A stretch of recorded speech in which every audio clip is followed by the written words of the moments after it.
दोस्तों, सोचिए, अगर एक आम सी दिखने वाली चाय वाली असल में एक तेज तर्रार आईपीएस अफसर निकले और सामने खड़ा थानेदार उसकी पहचान से पूरी तरह अनजान हो, क्या होगा जब उस अफसर की आंखों से जमीनी हकीकत का कड़वा सच सामने आए। यह कहानी है साक्षी सिंह की, एक ऐसी महिला अधिकारी की जिसने अपनी वर्दी उतारकर एक मामूली चाय वाली का रूप अपनाया ताकि सच का सामना किया जा सके। लेकिन जब सत्ता के नशे में चूर थानेदार ने उसे थप्पड़ मार दिया तो जो हुआ उसने पूरे महकमे को हिलाकर रख दिया। दोस्तों, कहानी को अंत तक जरूर देखना। यह कहानी उन दिनों की है जब साक्षी सिंह एक तेज तर्रार और निष्ठावान आईपीएस अधिकारी थी। उनका काम ही उनकी पूजा थी और उनके लिए उनका कर्तव्य सर्वोपरि था। वह हमेशा यह सुनिश्चित करना चाहती थी कि कानून का पालन सिर्फ कागजों पर नहीं बल्कि जमीनी हकीकत में भी हो। एक दिन उनके मन में एक विचार आया जो उन्हें भीतर तक बेचैन कर गया। क्यों ना आज थानेदार संजय राणा की कार्यप्रणाली का पता लगाया जाए। क्या वह वाकई अपनी ड्यूटी ईमानदारी से निभा रहा है या सिर्फ वर्दी की आड़ में रब झाड़ रहा है। साक्षी जानती थी कि अगर वह अपनी असली पहचान में जाती तो सब कुछ दिखावा होगा। असली सच्चाई जानने के लिए उन्हें खुद उस दुनिया में उतरना होगा जहां आम लोग पुलिस से रूबरू होते हैं। उन्होंने एक बेहद साधारण महिला का वेश धारण किया, एक पुरानी सूती साड़ी, चेहरे पर जरा भी मेकअप नहीं, बस एक आम महिला का रूप। उन्होंने शक्तिनगर के चहल पहल वाले बाजार में एक चाय की छोटी दुकान लगाई। उनका मकसद साफ था, बिना किसी पहचान के जमीनी स्तर पर पुलिस के व्यवहार का अनुभव करना।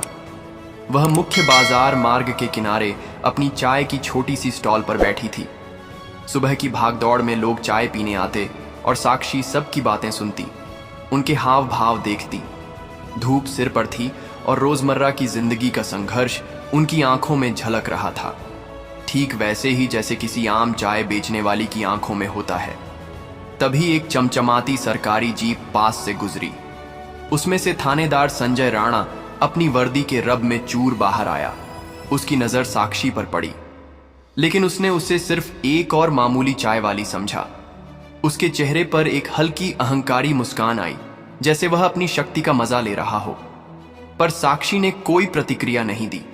उनकी नजरें बस उसकी हर हरकत को भांप रही थीं। साक्षी की बेरुखी संजय राणा को खल गई। उसे आदत थी कि लोग उसे देखकर सिर झुकाते थे। गाड़ी से उतरकर वह सीधा साक्षी के पास आ गया। उसकी आंखों में एक अजीब सी ललक थी जो सत्ता के नशे से पैदा होती है। ओए, तुम कौन हो? यहां किसकी इजाजत से बैठी है? उसने रूखे धमकाने वाले स्वर में पूछा। साक्षी ने शांति से पर दृढ़ता से जवाब दिया, मैं एक चाय वाली हूं साहब, रोज यहीं आकर अपना गुजारा करती हूं। थानेदार का स्वर और तेज हो गया। उसकी आवाज में चिड़चिड़ापन था। यहां चाय बेचने की हिम्मत कैसे हुई?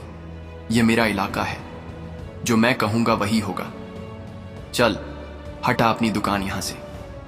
साक्षी ने उसे टोकते हुए कहा, आप अपनी हद में रहकर बात करें और अपनी ड्यूटी पर ध्यान दें। यह सार्वजनिक मार्ग है और मुझे यहां व्यापार करने का पूरा अधिकार है। उनकी आवाज में भले ही नरमी थी, पर शब्दों में एक आईपीएस अधिकारी का विश्वास था। संजय राणा के अहंकार को गहरा धक्का लगा। एक मामूली चाय वाली उसे उपदेश दे रही थी। तुम्हें मुझसे क्या मतलब? यहां मेरा राज चलता है, मैं जो चाहूं वह कर सकता हूं। अगर ज्यादा जुबान चलाएगी तो यहीं से उठाकर अंदर कर दूंगा। वह अब पूरी तरह से अपनी दबंगई पर उतर आया था। उसकी वर्दी का रब उसके सिर चढ़कर बोल रहा था। साक्षी का धैर्य टूट रहा था। उन्हें समझ आ गया था कि यह सिर्फ एक थानेदार नहीं बल्कि एक बेलगाम अधिकारी है।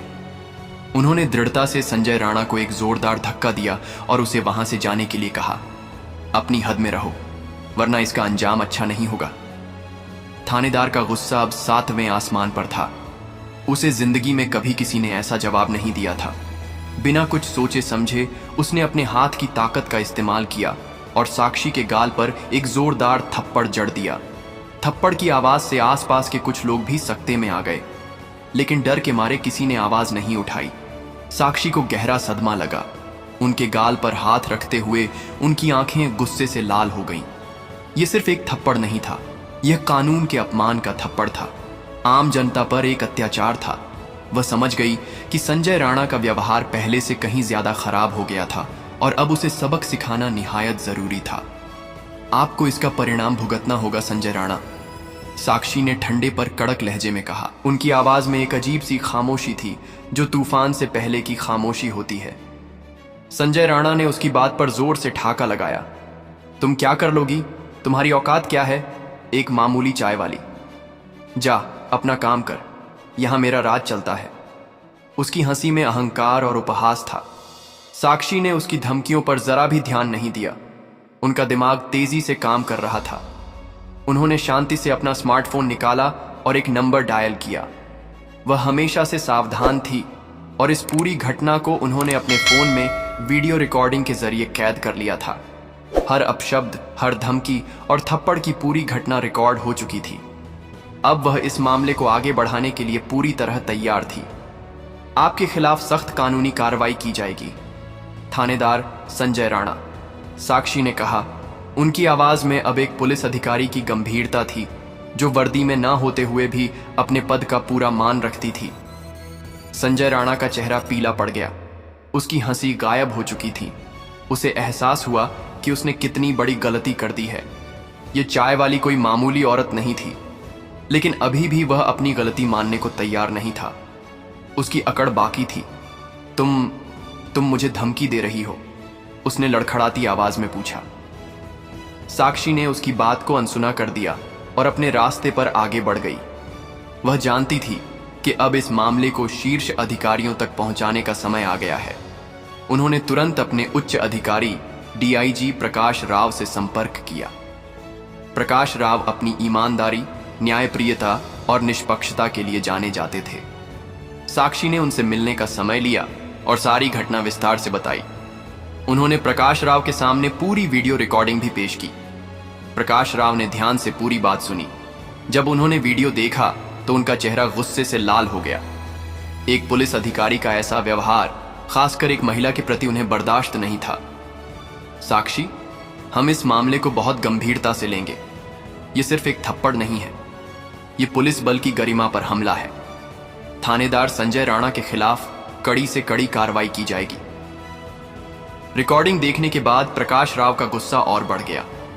यह व्यवहार पूरी तरह से अस्वीकार्य है। यह हमारे विभाग के नियमों के खिलाफ है।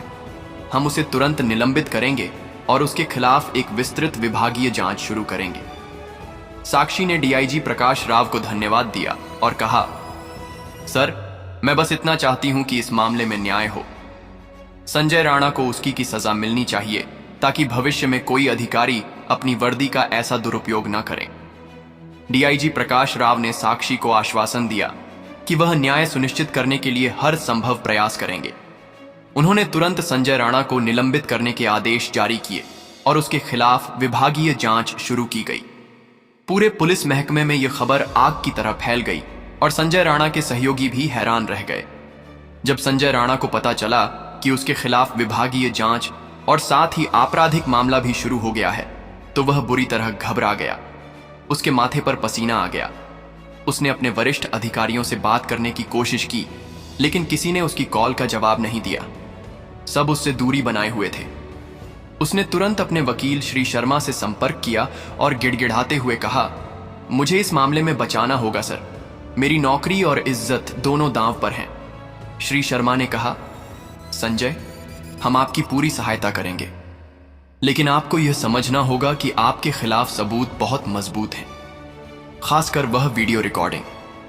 संजय राणा ने अपने वकील से मिन्नतें करते हुए कहा, मैं चाहता हूं कि इस मामले में मुझे छोड़ दिया जाए। मैं इसके लिए कुछ भी करने को तैयार हूं। मुझसे बहुत बड़ी गलती हो गई। वकील ने उसे समझाया कि इस मामले में उसे कड़ी सजा हो सकती है, लेकिन वह उसके लिए अदालत में पूरी ताकत से लड़ेंगे। अदालत में संजय राणा के खिलाफ मामले की सुनवाई शुरू हुई। यह मामला पूरे शहर में चर्चा का विषय बन गया था। साक्षी ने अदालत में अपना बयान दर्ज कराया। उन्होंने पूरी घटना का वर्णन किया और अपनी गवाही के दौरान उन्होंने वही वीडियो रिकॉर्डिंग भी पेश की जिसमें संजय राणा द्वारा उन्हें थप्पड़ मारने और दुर्व्यवहार करने की पूरी घटना कैद थी। अदालत कक्ष में सन्नाटा छा गया जब जज और वहां मौजूद सभी लोगों ने वह वीडियो देखा। संजय राणा के वकील ने साक्षी से जरा करते हुए पूछा, आपको कैसे पता चला कि संजय राणा ने आपको मारा था? हो सकता है वह कोई और हो। साक्षी ने आत्मविश्वास से जवाब दिया, मेरे पास इस पूरी घटना की स्पष्ट वीडियो रिकॉर्डिंग है। मैंने संजय राणा को अपने गाल पर मारते हुए देखा और सुना है। उनकी वर्दी पर उनका नाम और बैज भी साफ दिखाई दे रहा है। वकील ने फिर पूछा, लेकिन आपको यह नहीं पता कि उसने आपको क्यों मारा था? शायद आपने ही उसे उकसाया हो। साक्षी ने दृढ़ता से जवाब दिया, मुझे पता है कि उसने मुझे मारा था क्योंकि मैंने उनसे अपनी ड्यूटी के बारे में पूछा था और उन्हें गलत काम करने से रोका था। संजय राणा का व्यवहार पहले से ही बहुत खराब हो गया था और यह थप्पड़ उनकी बेलगाम सत्ता और अहंकार का नतीजा था। अदालत ने संजय राणा से पूछा, थानेदार संजय राणा, आपको क्या कहना है? आपने साक्षी सिंह को क्यों मारा था? संजय राणा ने पहले तो इनकार करने की कोशिश की, लेकिन सबूत इतने पुख्ता थे कि वह झूठ नहीं बोल सका। उसने लड़खड़ाती आवाज में स्वीकार किया, हां, मैंने साक्षी को मारा था। वह मुझे परेशान कर रही थी और मैंने उसे ऐसा करने से रोकने के लिए कहा था। मैं गुस्से में था। अदालत ने संजय राणा की बात सुनी, लेकिन कहा, आपके खिलाफ पुख्ता सबूत जमा हो गए हैं, जिसमें आपकी अपनी स्वीकारोक्ति और वीडियो रिकॉर्डिंग शामिल है। आपको अपना पक्ष साबित करना होगा कि आप निर्दोष हैं। संजय राणा के वकील ने कहा कि वे अपने मुवक्किल का बचाव करेंगे और अपना पक्ष साबित करेंगे। अदालत ने दोनों पक्षों की दलीलें सुनी और फैसला सुरक्षित रख लिया। कुछ दिनों बाद अदालत ने अपना बहुप्रतीक्षित फैसला सुनाया। अदालत कक्ष में भारी भीड़ थी। जज ने कहा, अदालत इस निष्कर्ष पर पहुंची है कि थानेदार संजय राणा को साक्षी सिन्हा के साथ मारपीट करने और सरकारी पद का दुरुपयोग करने का दोषी पाया गया है। उन्हें 6 महीने की जेल की सजा सुनाई जाती है और उन्हें तत्काल प्रभाव से पुलिस विभाग से बर्खास्त किया जाता है। यह फैसला इसलिए भी जरूरी है ताकि पुलिस बल में अनुशासन और जनता के प्रति जवाबदेही बनी रहे। संजय राणा को सजा सुनाने के बाद साक्षी ने गहरी राहत की सांस ली। उनके चेहरे पर संतोष का भाव था। उन्होंने कहा, आज न्याय हुआ है और संजय राणा को उसके की सजा मिली है। यह सजा सिर्फ संजय राणा के लिए नहीं, बल्कि उन सभी अधिकारियों के लिए एक चेतावनी है जो अपनी वर्दी का दुरुपयोग करते हैं। संजय राणा ने अपनी सजा के खिलाफ उच्च न्यायालय में अपील की।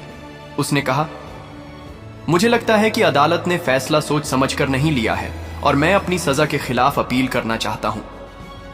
उच्च न्यायालय में संजय राणा की अपील पर सुनवाई हुई। उसके वकील ने दलील दी कि संजय राणा को गलत तरीके से फंसाया गया है और उसे छोड़ दिया जाना चाहिए, लेकिन उच्च न्यायालय ने संजय राणा के वकील की दलीलों को खारिज कर दिया।